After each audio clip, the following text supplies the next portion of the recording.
Halo teman-teman, hari ini kita akan membahas satu perusahaan pembiayaan lagi ya. Dulu kita pernah bahas dari Bukopin, leasing, terus ada lagi dari Adira Finance, lalu ada lagi perusahaan yang bergerak di bidang serupa yang ada di channel ini. Hari ini kita akan membahas perusahaan pembiayaan lagi teman-teman, yakni adalah BFI Finance Indonesia Tbk dengan kode emiten BFIN atau BFINS ya. BFIN, bukan BFINS ya, tapi BFIN, BFIN. Perusahaan pembiayaan ya. Well, perusahaan pembiayaan memang bisnisnya ini sederhana, tetapi cukup menjamur ya teman-teman ya, karena perusahaan leasing itu menyediakan berbagai kemudahan dan juga kelebihan bagi kita yang membutuhkan barang cepat, tetapi tidak mempunyai modal yang cukup ya.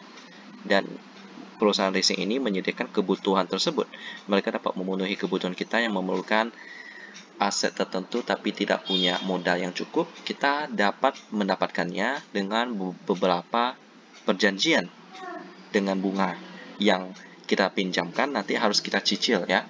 Tapi kalau misalnya kita tidak dapat cicil ya barangnya diambil nanti. Gitu cara kerjanya teman-teman, leasingnya.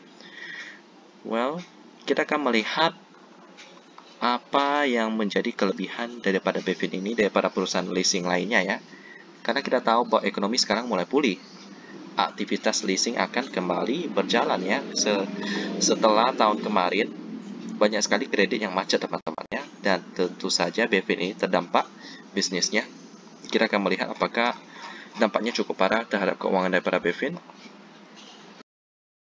Ada di sini ya. Kita lihat di sini bahwa BFIN ini berdiri tahun 1982. Jadi mereka sudah lama berpengalaman dalam dunia leasing ya. Waktu mereka terbentuk itu namanya bukan BFIN, tapi PT Manufacturers Handover Leasing Indonesia.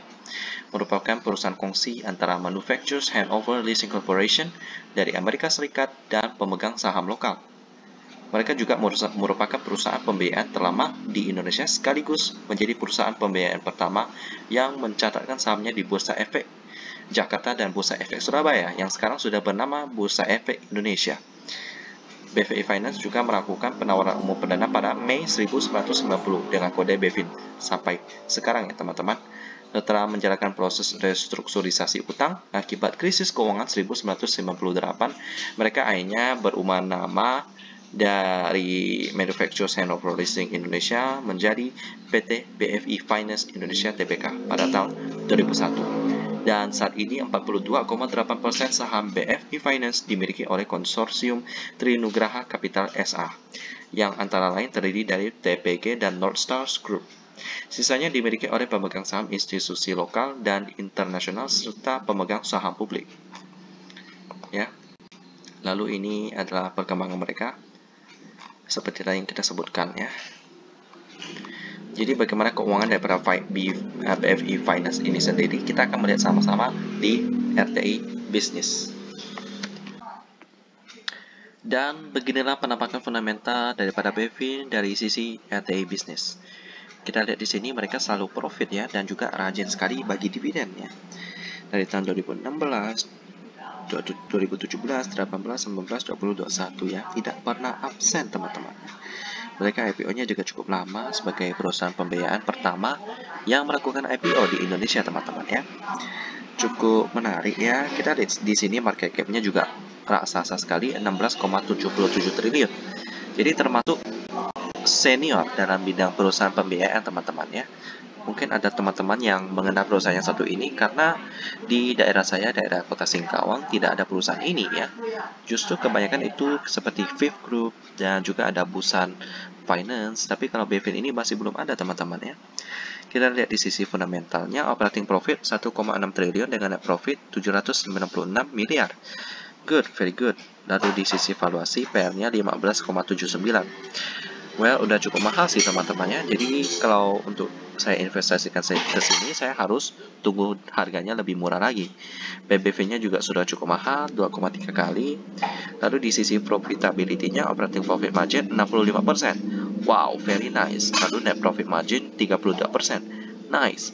Lalu di sisi liquidity-nya, cash ratio-nya 18% dengan current rasionya 307%. Very nice ya. Jadi perusahaan BVN ini memang menarik teman-temannya. Tinggal harga sahamnya bisa dimurahkan dikit lagi ya.